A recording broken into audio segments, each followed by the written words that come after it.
Hello and welcome to Talk a Good Game, Saturday's preview. West Ham United against Newcastle United. Will we be seeing some tricks from Felipe Anderson, and will West Ham be serving up a treat? That's what we're here to discuss. I'm going to get the insight of these two gentlemen to either side of me. But just before we get into that, this episode is sponsored by One Football, the ultimate football fan. The ultimate football fan, that's what you're meant to be. But it's the ultimate football fan. I said it again. App for you, and the link is in description. It's completely free, so download it. You choose what notifications you want to receive. So click on West Ham, only West Ham if you wish. You will only receive notifications for West Ham United. Happy days. It gets rid of all the rubbish. It gives you the good stuff. Gonzo, speaking of good stuff, can I get your opinion on Newcastle United, please? Yeah. They are. Your Halloween laugh. It was the good stuff that threw me. I like Newcastle as a club. I feel they've been hard done by Mike Ashley. I feel they've been particularly hard done by for swallowing that nonsense that that somebody was going to buy him out. He turned out to be nothing more than a charlatan, someone pretending to be the second cousin, twice removed, of Sheikh Mansour. He turned out to be nothing of the sort. He was just a very, very naughty boy, attention-seeking, looking to boost his Twitter followers. So subsequently, Mike Ashley is still in charge. He spent a little bit of money, having said that, although it may well have not been spent as wisely as they would have hoped. Didn't get the manager in that they wanted. Ended up with Steve Bruce. I think he's done better than I expected. I believe they're on 9 points at the moment, so a quarter of the way to safety, let's say. It's a shame. It's a shame for the club because they're a decent club, passionate fans who turn up, but must be hard, turning up, to that every week. As for the team itself, just a bit below average, really, mate. Well, we'll get on to the team individually in a minute, Gonzo. Charlie, what's your thoughts on the Geordies? I feel sorry for them in a way because they're sort of the original sort of Man United, if you like, in the sense that they fell from grace pretty hard. They just never managed to recoup that sort of brief glory they had. They're a huge club who just sort of have a huge idiot running them, and as long as he's there, they're hampered by that. As a footballing side, they got rid of the best thing they could have had in Rafa Benitez, and it's a shame because now they've got someone who's just completely clueless in charge. He's not clueless. He knows what he's doing. It's just what he's doing is incredibly limited, and that is the big opinion on them. Really, you watch them, you just go, "Cool." They are a Steve Bruce football team with some flashy players who shouldn't be there, but they are a Steve Bruce football team.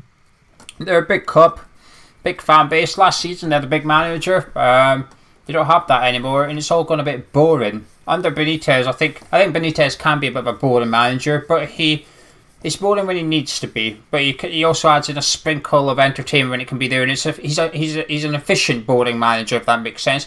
Steve Bruce is not an efficient boring manager; he's just a boring manager. I think they'll stay up this season. I think they'll be okay. They'll grind it out, but that's what they're going to do from match day 1 to match day 38. I think it's not going to change. I don't think it's going to get better, but I don't think it's going to get much worse. At the minute, it's very vanilla, and it's going to stay like that all the way through until May. I watched them on Sunday against Wolves. I've seen quite a bit of Newcastle this season, actually. They must have been on TV quite a lot or something. And it's just boring. They're just boring. When Shar is one of the players you fear the most offensively, and I don't just mean from set pieces, I mean literally gallivanting up the pitch and having a shot, it says a lot. Because one or two of their individual players letting them down. We'll get that into a second. But Gonzo, are they in trouble this season? Anyone is in trouble. Well, you know what I mean. Not everyone, but it's going to be one of those funny leagues, isn't it? So there are going to be a number of clubs still in it with 5-6 games to go, which is when you'd like to be safe, really. Newcastle are going to be one of those clubs who are still in with a mathematical chance of relegation with 5 or 6 games to go. So yeah, you have to say that there's a chance that they are, that they're flirting with relegation. But many of us are, mate. Charlie, what about yourself? Are they in trouble this season? Think they'll go down? Yeah, I'm maybe not as pessimistic for the entire league as Gonzo is in that sense, but I do think they're in big trouble. They've not got a manager who is that great. And they do. The thing is they've got that sort of little factor of they do have a couple of standout players who are capable of producing something on their day, and that could be what they need to save them, because they aren't particularly great in any other sense. And I think if I would be a Newcastle fan, I would be terrified right about now. Yeah, I think it's going to go to the wire as well. I agree with you, too. I think they'll scrape through, but I think they're going to be the 17th team in the league at the end of the season, if you like. And I think it's not good enough. It's not good enough for Newcastle.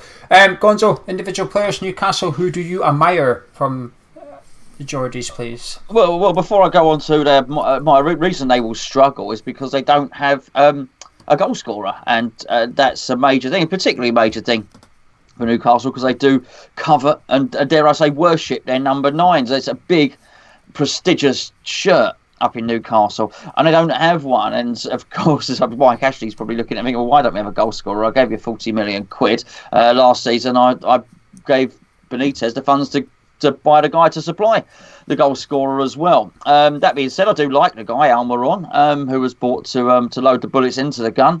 It's just not really happened for him. Fabian Schär, you mentioned him earlier. He's a really good player. I actually thought he was injured earlier because I started looking through the team and I saw a little injury icon next to him, but then I realised it was actually the Swiss flag and not the injury icon at all. So Fabian Schär's fit and ready to play. Lascelles is a decent player as well. I like the guy. I don't think he played at the weekend. I like the guy Jetro Willems. Not just because he scored a goal, he was in my fantasy football team from the start of the season. Really good. He was at PSV. He seemed to be the future for years, and it never really happened. But he's a really, really good technical player. Of course, they got a couple of two of the long staff quad triplets in the middle. One of them's been a naughty boy and got sent off. But they look like good players. And a player I really like, and I expected more from this season, was Alan Saint-Maximin, or whatever his name is. Good player, full of tricks, and it doesn't seem to have really happened for him. But I thought he would end up going to Arsenal or something like that. They bought Pepe instead. May well prove that Pepe's not as good as this fella. Some good players. Their real spark is Jonjo Shelvey. Benitez didn't really trust him, and you get the impression Bruce doesn't fully trust him either. Well, he'll be playing this weekend, I think, Shelvey. Charlie, players you admire from Newcastle, please? Yes, basically everyone Gonzo's just said. I like Joe Linton's one of those people who he just doesn't look like he's sort of got it together yet at all in any way, shape or form. But he has got the size and sort of mould that would work under Steve Bruce. They also obviously have the perennially injured one who we won't mention because he won't play because he's always injured. But that sort of thing, if they got those things going, then they could be a dangerous team who could do something. Apart from that, obviously Saint-Maxim, like you've mentioned, Almiron is very fast. He looked good before coming to Newcastle, and again, it's not quite worked out for him. But then again, they're just a struggling club. It's these type of players who you come into a struggling club and you just get sort of washed over by the struggle, if that is, and they don't really kick on. Whereas if at any point they do, all of a sudden you could see them sparking into life because they've got a couple of players in those interesting positions. But apart from that, I mean, Fabian Schär is just so good. We were linked with him years ago. I remember, I think it was 2013-14, we were linked with him when he was leaving on a free from, it was Basel he was leaving at the time. And I mean, he just looks so good in every sense of the word. There isn't anything he looks particularly fazed by. And like you say, occasionally he comes up with these runs where he just goes off on one, and all of a sudden he looks as good as their midfielders do at that. He's the standout player, and if they do go down, you're going to see a huge battle to get him, because out of everyone in that team, he looks like the guy who could come into the Premier League and do it like that without really a second thought. Schär and Sean Longstaff are the two standouts for me. I think Sean Longstaff is fantastic. I completely get the hype around him from Newcastle. Sometimes you can be guilty of over-hyping your own players, but every time I watch Newcastle, I think it's justified. I don't see him set up foot wrong. I think he keeps getting compared to Declan. I think it's frustrating because you just got two really good young players. I think we should just appreciate that. But I think Declan's defensive game's better, but I think Sean Longstaff's distribution is better than Declan's. I think on the ball he's really good, and I'm glad he's suspended for Saturday's a big miss. Hayden might come in if he's fit. I like Hayden. I think he's a nice, tidy, neat little player. Matty Longstaff's been impressing, and I think not having Sean on the pitch would be interesting, because I could be wrong, but I don't think he's played a Premier League game yet, Matty. Longstaff without his brother next to him on the pitch. So it'll be interesting to see if Matty can to step up to the plate as well. Gucci Gervinho is a funny one because he's fast and he's strong, but he keeps running out with the ball. Every time on Sunday against Wolves, the amount of times he just kept running. Then he would get to the byline and go to cross it or do something. It would just trickle away from him. He'd overrun it all the time. But it must be really frustrating being a Newcastle fan because he wasn't getting played until the last couple of games. Bruce wasn't starting him and they were playing Atsu instead. And Almiron's bang out of form. He looks horrible, Almiron, at the minute. He's actually got the Anderson syndrome. Just lacking confidence. There's clearly talent there, but he just needs a great big injection. Yolinton up front doesn't really fear me much, actually, especially not what a 40 million striker should be. But I don't think he's a striker. I think he's a winger. I think he needs to be playing on the side of a front three almost. It's a square peg in a round hole as far as I'm concerned for Yolinton. But Andy Carroll is back in training today. He is looking like he's going to make the team. It was rumoured that he was going to be injured and was going to be playing on Saturday, but it looks like he's possibly fit enough for the bench anyway. But speaking of Saturday, we've got our boats. It's a little bit different for us because we've got it's sort of our 5th anniversary party there. They're free. You don't need to pay anything. There is donation buckets at the entry instead, so you don't have to put anything in. But you always feel obliged to, don't you? You can't really walk past these things without putting in a copper or two. We will stare at you. We probably will just stare at you if you don't. Yeah, something like that, And that's not a Halloween trick. We will just... And Gonzo's going to dress as a Peaky Blinder, of course, so the review is going to be interesting when we've got him with his Mexican porn stash. Try and find it differently. But anyway, boats 12 till 8. We're open an hour extra. Links in the description. We'll see you there. Let's talk about West Ham. Time to talk about the Hammers. Gonzo, our defence. Balbuena, a surprise inclusion last weekend, came in. Depending on what you thought, may have played well. Did he play well enough to keep his place for you? Who would you like to see at the heart of our defence? Well, Balbuena, but I've gone very, very curveball on this, and I knew we were going to do the preview, Gio, and I thought, well, what am I going to do? Am I going to make another team in the image of Pellegrini? Well, no, disclaimer, this is what we want, not what we expect. Okay, right, well, in which case, I would like to see a back three, and yes, Balbuena would be at the heart of that back three, at the centre of the three centre-backs, because I think Diop would be on the right, and Ogbonna, naturally left-footed player, would be on the left. But to answer your question, I was actually quite pleased to see him back. And your wing-backs? My wing-backs are Fredericks, of course, and I'll go with Masuaku because the defensive responsibility is taken away from him, and I think he might offer a little bit more carrying the ball forward. I like Cresswell's crosses, but actually I think we actually have to journey into the opposition centre-half. We might have to do it with ball at feet, so I'd go with him there. To stop you asking, I would go with Declan Rice in the middle, with Lanzini next to him, and Anderson just in front at the tip of the diamond. So Anderson central with Sebastian Haller and Yarmolenko up front as a two. Yarmolenko almost just behind him, but very close, almost a two. Interesting. Charlie, what about yourself? What would you like to see done at the defence? So disclaimer, I didn't watch the game at the time. So I don't know. Well, you didn't tell me that before I got you on, did you? You knew that because I spoke to you about it afterwards. Let's be honest about it. So I don't want to speak about Balbuena too much, but from everything I've heard, he played very well. You said he played very well, for example, and that makes it difficult because the truth is, I thought Ogbonna was playing really well before he left. And when I saw the team lineup come out when I was at work, I was shocked because I was like, "What the hell is going on here? Why would he not be continuing that sort of thing?" So. Personally, I would go back to Ogbonna. I see the logic of putting a left foot and a right foot together. I thought Balbuena was obviously incredible for long periods of last season, was arguably our best centre-back last season, but at the same time, if Pellegrini thinks breaking up that partnership for the sake of having a left-footed centre-back in there was that important to begin with, then I would go with that. So I would bring Ogbonna back, and then it would be Cresswell and Fredericks. Yeah, I think Fredericks is important here. I think Fredericks absolutely has to come back in. I don't want to see Zabaleta up against Gucci Gervinho because he struggled with Stevens of Sheffield United on Saturday. He got skinned a couple of times just because of pace, and we missed him. We missed Fredericks going forward a lot. We missed Fredericks going into that space, and I think Yarmolenko suffered. Yarmolenko needs Ryan Fredericks going down that hand side. I can't stress it enough. It's my favourite partnership in the West Ham team at the minute, actually, Yarmolenko and Ryan Fredericks. The way that Yarmolenko cuts in, Fredericks goes down there, occupies the left back, and it just gets one player away from Yarmolenko, puts him one-on-one with a centre-back, whereas with Zabaleta, it's left back and centre back against Yarmolenko because Zabaleta's standing back at the halfway line. And it's not Zabaleta's fault. He's just old. That's all it is. So Frederick comes in for me. Left back, I would like to see Masuaku for this one because it's Newcastle. I know Newcastle fans watching this going to think, hang on, this is a bit disrespectful. I'm sorry, but you're the team I fear the least in the league right now. You really are, because I fear Norwich more. I did fear Sheffield United more. I feared Everton more, despite losing 4 games on the bounce. I fear Aston Villa more.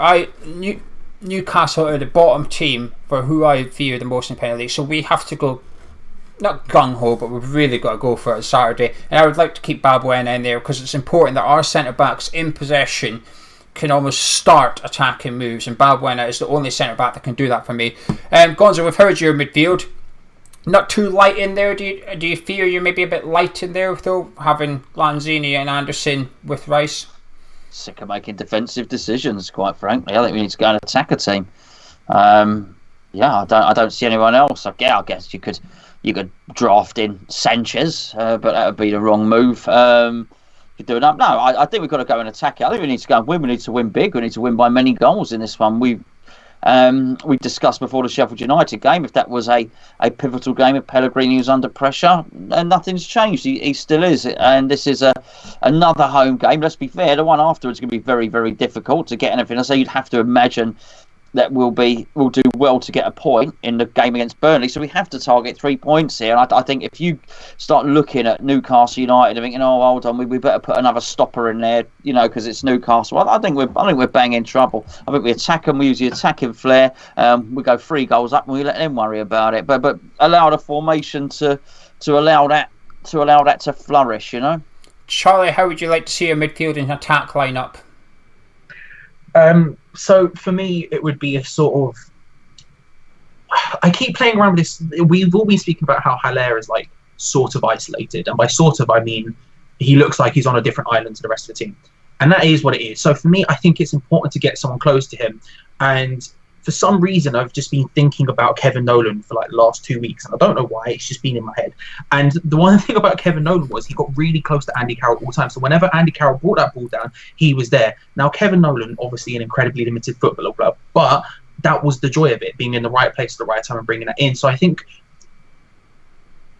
when we have the system we've been playing, I get frustrated at how deep all 3 of the centre mids tend to be. Now, obviously, 1 or 2 of them, I think that's fine, but there's always the third one who I want to be closer to Haller, who I want to be consistently giving that option. So for me, it would be a sort of a 4-2-3-1 or a 4-4-1-1, however you want to word it. But that sort of central attacking guy being as close to Haller as basically possible. And I would make that guy Anderson, because I think he's potentially the most smart player we have in terms of the way he runs and the way he makes passes as well. I remember when he first joined, we spoke a lot about how he was doing nice reverse through balls and stuff, but just no one was quite on that wavelength. Weirdly, Snodgrass was a couple of times, but that's something I think you could see that partnership working well if they were close enough together. You could see defenders really not dealing well with that, and so for me, that's what it would be. You would have Declan Rice and Mark Noble sitting relatively deep, Rice basically not moving forward and Noble doing limited moving forward, staying quite deep, and then you'd have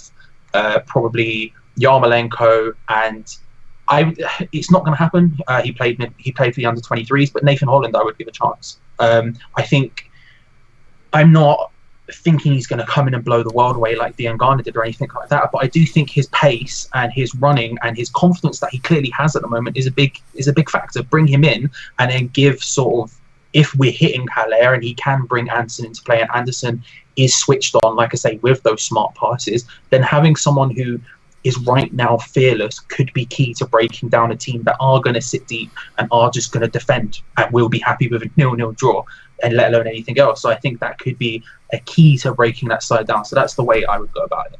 I can excuse Charlie because I've never seen last week's game, but I'm surprised, Gonzo, that you've not kept in who I thought he was man of match, and I can't remember who you gave him. I think you gave him your second man of match, and that's Robert Snodgrass. Snodgrass is the first name on the team sheet for me this weekend because of last weekend's performance. But where do you put him is the problem, because I'm like you, Gonzo. I need another attacker in there. We can't play the same 11 as last weekend. We need someone else in there. So it's back to front. Alier starts by default every week almost. I would keep Anderson out on the left. I would keep him on the left. I think that's Newcastle's weaker side, despite that Shaw's at the right centre back. Williams, as you've alluded to, Gonzo, looks like a really, really good player. And by the way, has an absolute weapon of a right foot. He keeps cutting in, Williams. He's a left wing back, keeps cutting in on his right foot and hitting it. And it's some shot he's got on him, so we need to be a bit wary of that on Saturday. But anyway, Alier, keep Anderson, keep Yarmolenko. My midfield, I'd keep Rice in there. And I would actually drop Mark Noble for this one, which is a bit surprising for me. I'm surprised at myself, actually. But I think he's been distinctively average at best in the last 2 or 3 games, actually. I've been quite disappointed by Noble. And I think that's partly down to Pellegrini's way of playing him. He's just not... He can't do it. He just can't do this advanced role. He's not got the discipline, Noble. He keeps running off. He keeps chasing down centre-backs and leaving Rice on his own in the middle. We can't allow that to happen. So I would place Snodgrass in beside Declan Rice, actually, and just say to Snodgrass has got a really good passing range on him. He's really good at passing. Just sit in there and start pulling the strings from deep. And the guy I would have behind Sebastian Haller, I agree with Charlie, someone has to get close to him. The guy I would have in there is Pablo Fornals. I think this boy needs a chance to shine, and this is the perfect team to do it against. I think Newcastle United at home, and then we go away to Burnley. I think this is back-to-back games where we should be looking to get Fornals in 180 minutes of football, assuming he turns up for the first 90. This is a perfect opportunity for him, actually, and I would like to see him next to Alier. At Goodison Park, you remember my review, I was really pissed off, but actually Fornals for 10 minutes in the second half, I thought, hang about, this guy's shooting on sight a little bit here. Now, I missed the cross he did against Sheffield United. I missed it. I must have been right down notes. Gonzo alluded to it in the review. I didn't know he was talking about him, quite frankly. I watched Match of the Day and I seen it. I seen that. I thought, that's what we need. We need someone to do that creativity. But he cannot. We talk about how Rice and Snodgrass should not move into the final third. Fornals shouldn't come out of the final third. Maybe drop back into the middle third, but that's it. No further back. You do not have any defensive responsibility. You sit there, so when we do break, you're already within 10 yards of Sebastian Haller. Every time Sebastian Haller goes for a header, you're there hovering around and waiting for the knockdown. Because against Everton, Fornals was Sunday League football. Well, I never played on a Sunday. It was Saturday. It was junior football. The manager always used to shout, gamble. Every time a goal kick come, he'd always be shouting, gamble! Who's gambling? And what he meant was, who's running in behind? Right? The striker, if he wins it and flicks it on, if that ball bounces and there's none of our team running onto it, then shame on all you attackers, basically, because you didn't trust your teammate. We almost need someone to start doing that with Alier. We almost need someone gambling every single time that Alier is going to win that. And do you know something? 6 times out of 10, which is quite a high statistic, he will win it. So we've got to start getting behind Sebastian Haller so that Sebastian Haller knows I just need to flick it on and we're in. Fornals for me, he's going to go in there. Gonzo, are you confident? Yeah, I am quite confident. We know where you got your gambling addiction from, because someone was screaming gamble, gamble, gamble at you before your childhood. Yeah, possibly. What makes you confident? I think Pellegrini understands the gravity of it. I think Newcastle not very good. I think if they are good, they're probably going to be good at home. It's a long trip for them, and that's just the walk down the tunnel to the edge of the pitch. I think that the gravity of the situation is not lost on Pellegrini. So I think if we lose this and we go up to Burnley and don't win, then I think we'll be drawn into a relegation struggle ourselves. So I think it's important. I don't think that's lost on Pellegrini either. I think he will send them out to attack. I'm not saying he will copy my team, for instance, but I do think he'll do with what Charlie alluded to, get someone close to Haller. That's glaringly evident and obvious to absolutely everybody. I just think it'll have dawned on him. I think it'll have dawned on his coaching staff, and I think it'll have dawned on his on the players as well. I mean, what we're not 1 in 5 or something like that. It's would you a win? Charlie, you confident? No, I'm not confident of a win at least. There's always one. But the truth is that we just don't. I'm just still not convinced we can break teams down who sit deep. And that's Steve Bruce's entire thing. He comes into a club, he makes them sit deep, and then they'll break on the counter. And that's the things we struggle with stereotypically. And I'm still not convinced that we can. I'm not convinced that Pellegrini will change it up enough to make me be any more confident that we will be able to do that. I'm not confident I'm not saying we're going to get battered by any stretch of imagination. I don't think they've got a significant amount of goals in them at any stage of the season, really. So without wishing to give away the score too much, but I'm not confident that we're going to roll up and be like, let's go, boys, because it's just I don't think we're capable of doing that right now against teams like Newcastle. Yeah, I am confident, actually. I didn't think we'd beat Everton. I didn't think we'd beat Sheffield United. But there's something. I'll be shocked. I'll tell you what, I'll be pissed off if we don't win on Saturday. Mm-hmm. I will, though. I will be pissed off because they are just toothless at Newcastle. Sheffield United, you were worried about their defensive game. You thought, this is a smart team defensively. Newcastle aren't that. I was worried about Norwich because I thought they're a smart team offensively. They're very good in attack. Newcastle aren't that. They're boring. We've got to be beating these man for man on that pitch. There's maybe 2 out of their starting 11 on Saturday. Bear in mind, Longstaff's not starting. There's maybe 1, 2 at the most that we're getting in our starting 11 when everyone's fit and everyone's on fire and stuff. And if we don't win, it's because we haven't turned up. It's as simple as that, in my opinion. Am I confident we're going to win? Yes. My worry is actually what Charlie just alluded to. Am I confident Pellegrini is going to whip out a tactical master plan that's going to win us the game? No. That's my only slight concern. I think we could probably predict Pellegrini's 11. I think we'll get 10 correct, quite frankly. It's going to be 4-2-3-1. We know that. But I'm still confident, but it's more because of the opposition rather than our manager, which is worrying and not right, and hopefully I'll feel different on Saturday. Charlie, would you kick it off, please? Can I get your score prediction? Heart is saying 2-1, head saying 1-1. Yeah, I just don't see. I don't see them. Wait, hang on. You're not like 2. You're not like 2. That's what I'm saying. That's what I'm saying. My head is saying 1-1. I don't think we've got more than 1 goal in us, unfortunately, against a team like Newcastle. But are we going with a head or a heart? What are we going with? What's your answer? I go with my head too often, and that's why people in the comments hate me, because I look at Antonio and I go, he's bad, and everyone else says not. The thing, I just think we don't have more than 1 goal in us against a team like Newcastle, and I don't think they have more than 1 goal in them at all this season. So 1-1 seems like a logical result. Well, this prediction should be fun because last week, if you missed it, Gonzo predicted Sheffield United to lose by more than 1 goal for the first time in 57 league games. So, Gonzo,